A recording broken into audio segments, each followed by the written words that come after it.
Құмырсқа ертегісі. Бір құмырсқа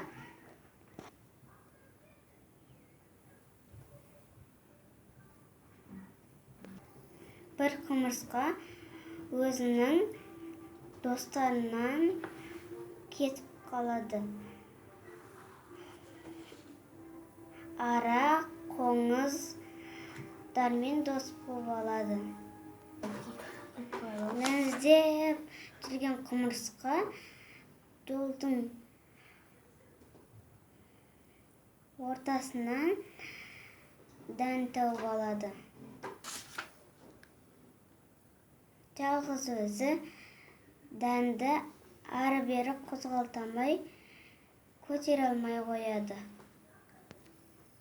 Достарынан көмек сұрайды.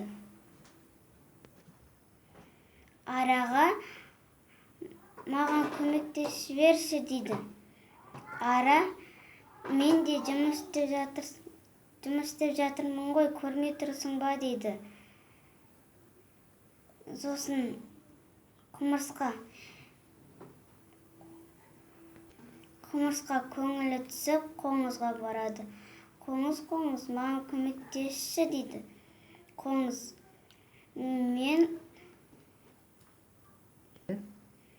менің уақытым жоқ деп ұшып кетеді. Құмырсқаның бұрынғы достары алдынан шығып қалады. Сөйтіп достары, сен неге көңілсізсің дейді. Құмырсқа барлығын болған жағдайды айтып береді. Дәнді көтерісіп, жұбатып, бұрынғы үйіне барады. Жаңа достың қадірі ескі досқа жетпейді дейді атасы. Кімнің атасы? Құмырсқаның. Ара мен қоңызды нағыз достар деуге болады ма? Жоқ. Неге? Себебі олар құмырсқаға жан ашымайды, көмектеспейді.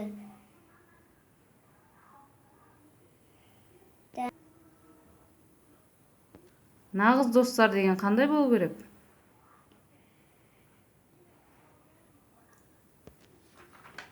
Достар деген бір-бірін жақсы түсінеді, сыйлайды, бір-біріне қолдау көрсетеді. Жанашыр болады, көмектеседі бір-біріне.